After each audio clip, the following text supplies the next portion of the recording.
In my part of the world, at least, spring has sprung, and everyone is really hoping that this summer they can actually proceed with summer vacation plans they had to miss out on last year. In 2019, 500 million people visited theme parks, and we all know that attendance was pretty much non-existent last year for obvious reasons.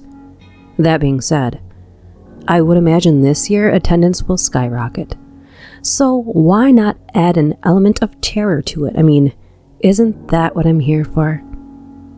Enjoy.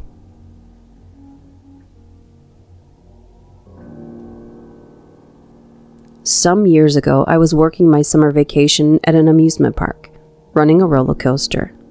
I got to sit and push buttons, give safety instructions, etc. So we get the train full of people.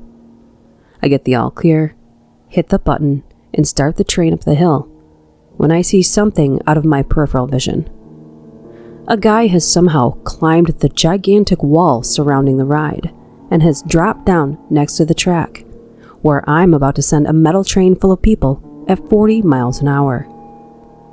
I slam on the emergency stop button, which shuts down everything on the ride, and grab the phone for security. My coworkers come to see what's happening, and I point to the guy down in the ride zone. He's acting weird and erratic, and is actually climbing on the roller coaster's track, taking off his clothes. Security tells us not to approach him in case he's dangerous, and to move the people in line away. Meanwhile, I head up the stairs to talk to the people who are stuck on the ride. The stairs were open, metal, extra narrow, steep, and at this point, damp. In the best of times, I hated climbing them. I get up there and most of the people are calm, except for one woman who was freaking out. She's panicking that the ride is malfunctioning and that she wants off. Now, I understand panic attacks and how you can be a complete slave to them. So I'm calmly telling everyone that I was the person who hit the emergency stop and why I did it, etc.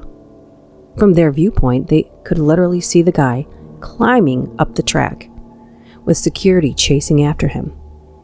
And I've had to call for a manager to let this lady off because I'm not able to do it.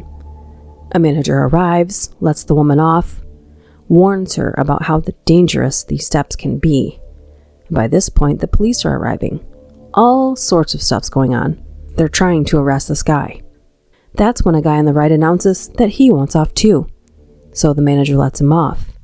He climbs over another guest, faces the train, and calmly announces that this entire thing, the half-naked man, security, and the police, all of it, was just a cover-up for the fact that the ride had malfunctioned and that they were all going to die.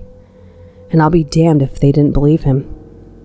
We evacuated that ride and 2 people slipped walking down the stairs, which led me to have to fill out massive paperwork to keep people from suing us.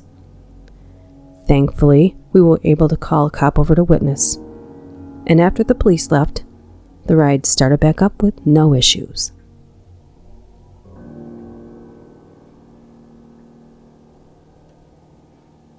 Six Flags Magic Mountain. While stocking up one of the carts from within an unused empty location, I had an unexplainable experience. The location I was in used to be a restaurant that served pizza. It's empty and void of life and only gets used on occasion for maybe some training. The tables that we used for the restaurant were stacked upside on one side, and they were heavy, concrete-topped tables that would take 2 guys to move them.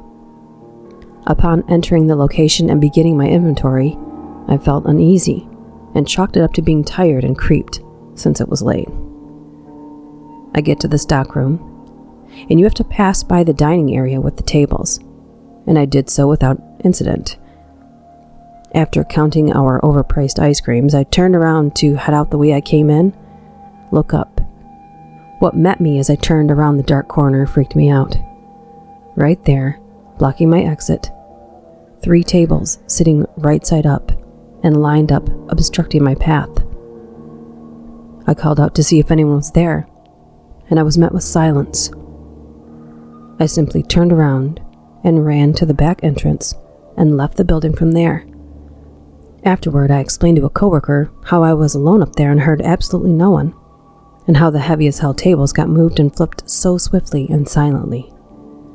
I was then later told that a little boy with a heart condition ran all the way up the hill racing his friends and essentially dropped dead right in front of the restaurant, probably 10 feet from when the incident occurred. I hate closing at night now.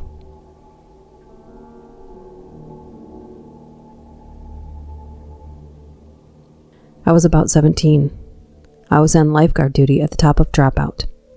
Dropout was our huge slide that went up about 70 feet and slid straight down. No twists, no turns, just straight down into a shallow slip of water. I'm doing my thing, telling people to lie down, cross their arms across their chest so I could gently nudge them over the edge. It didn't take much for me to slide them over. Literally a slight tug was all it took. Mid-shift, out of nowhere, a group of 20-somethings get in the line. Must have been about 4 guys, maybe a girl too. The alpha guy of the pack tells me, "Hey, let me slide myself off." And before I could say anything, I was told by lawyers that witnesses heard me yell at him to get down. This man hoists himself up on top of the horizontal platform of the slide, where one's supposed to lay down so I can slide them down, and takes a fucking running hop over the ledge.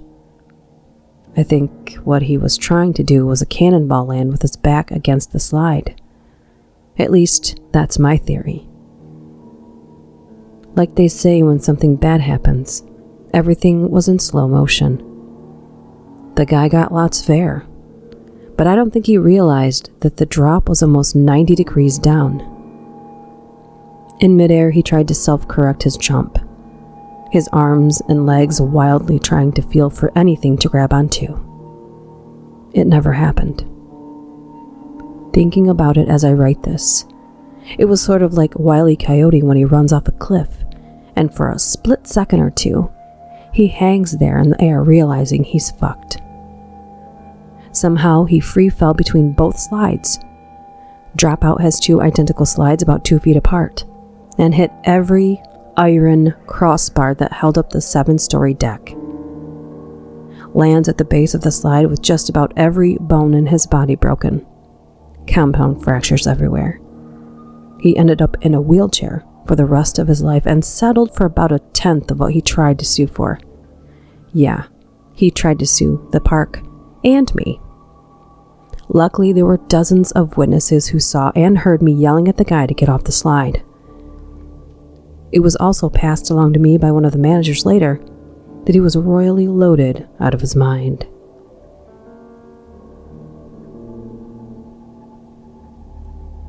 Back in high school, I worked as a lifeguard for a small water park on the East Coast. The job sucked, the pay was horrible, and the management, well, they sucked too. So after the first month of working there, motivation really plummeted. In order to have insurance, the company that insured the water park hired individuals who would come to the pool as normal patrons. They had hidden cameras and would pretend to drown in order to see how fast one of the lifeguards would rescue them. Additionally, they had a life-size child mannequin that would sink to the bottom, and they would carefully put it in the water to see if any of the lifeguards would spot and rescue it in time. Now this thing looked like a real kid, and was complete with swim trunks and goggles, so underwater it was close to impossible to differentiate it from a real child. The first time the insurance company did this, the lifeguard on duty failed miserably to spot the dummy within time, so the whole park got audited, and everyone had to go through retraining. But the company let us keep the child dummy for training and practice. Now for the good part. The park was still open to the public while we were going through our retraining, and everyone got to take turns carefully placing the dummy into the water and testing each other on how fast they could find it. When I got to my turn for placing the dummy into the water, everyone had pretty much exhausted every way to put this thing into the pool. So I decided I would one-up everyone and do something nobody thought of. There was a water slide that pretty much went around the entire park, and I came up with the idea that about halfway down, I would throw the dummy over the side of the slide and have it land on the lazy river where nobody watches.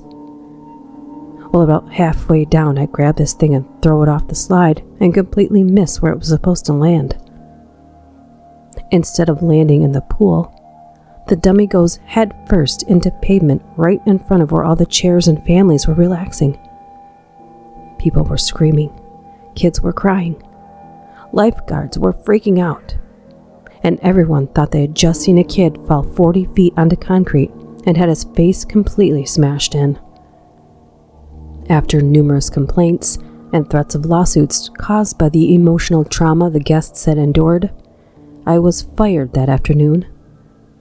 The dummy itself was too damaged to be used ever again.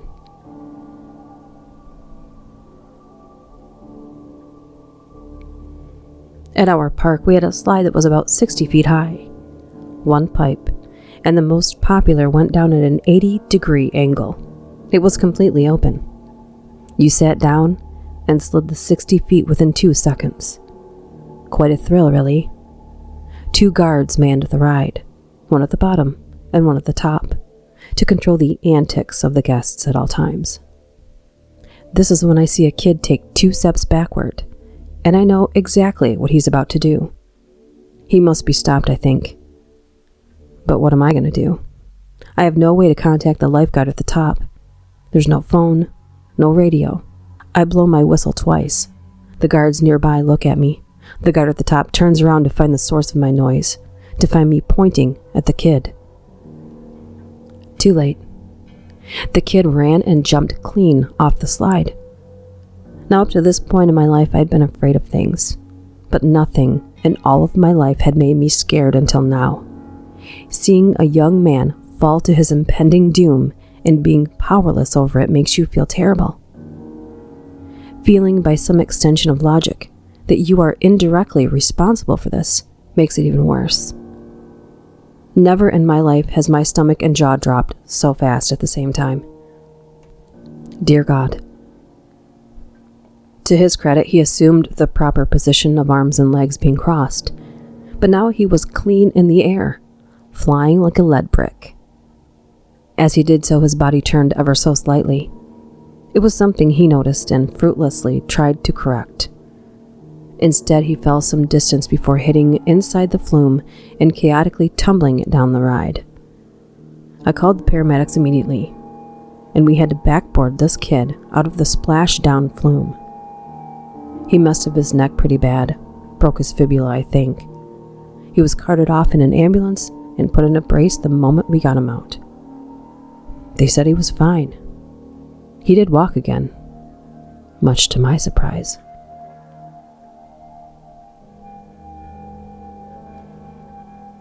When I was 5 years old, I was in a Ferris wheel accident. It was 1996, and my guess is that fairs were less discriminating when it came to safety measures and hiring employees, but maybe not. My dad took myself, my little brother, and our 2 older cousins to ride rides, while my mom and aunt took my baby sister to check out other things at the fair.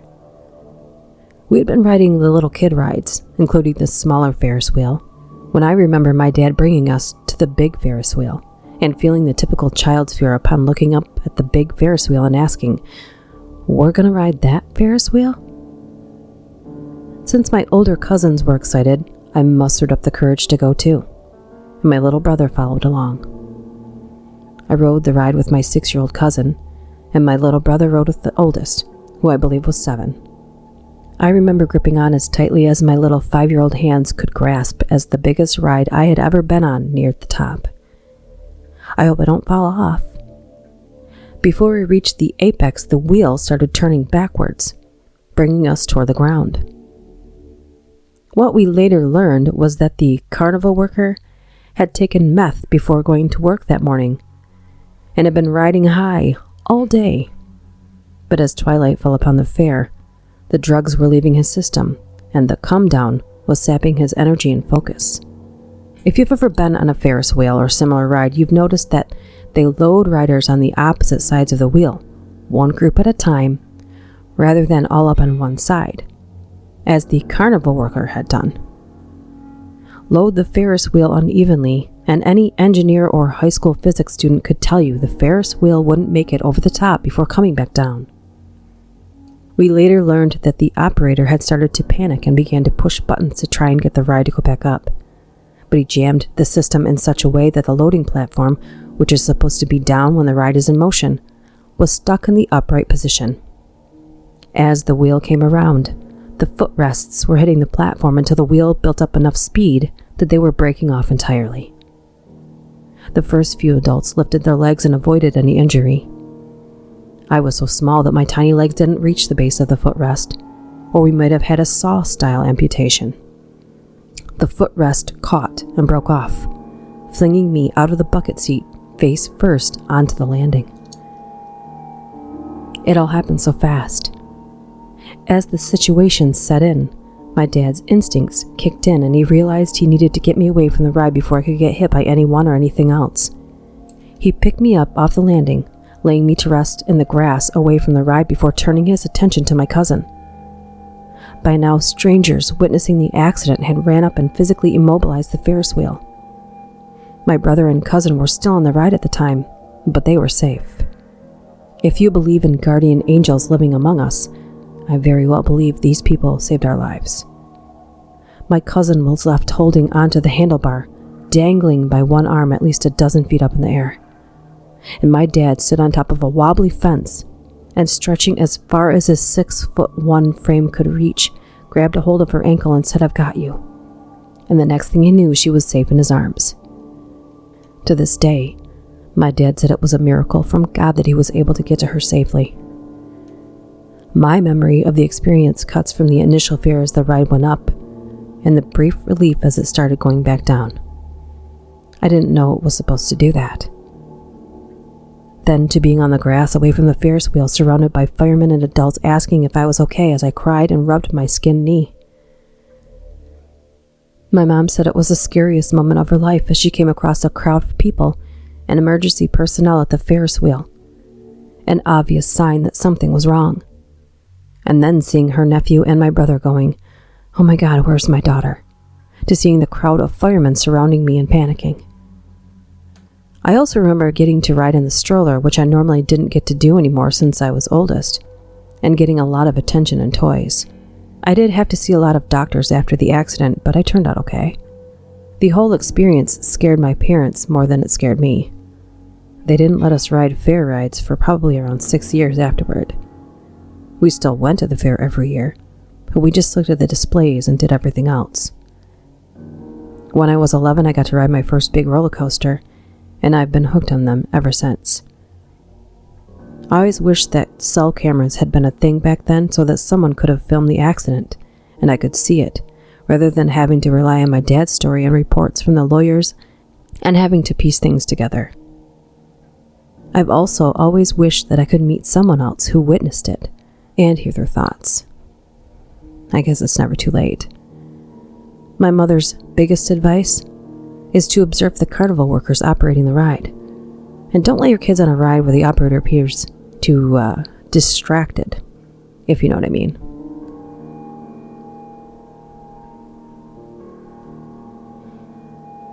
I've seen people fall out of log flumes, stick their hands in machines, and throw up everywhere. But I missed the worst by about a half an hour. A man fell off a roller coaster during a gravity hill and was hit by the same train he was riding in. He ended up dying almost immediately. I had been working on that ride up until about a half hour before when my shift ended. He was in the front seat, unfortunately, so all the passengers saw what happened, including the nephew he was riding with. It was one of the reasons I decided to stop working there at the end of the season after 2 summers. I couldn't get over the thought that a man had died because someone was lazy or just plain stupid. See, the man was a veteran who was missing a leg completely, and the other leg he was missing up to the knee.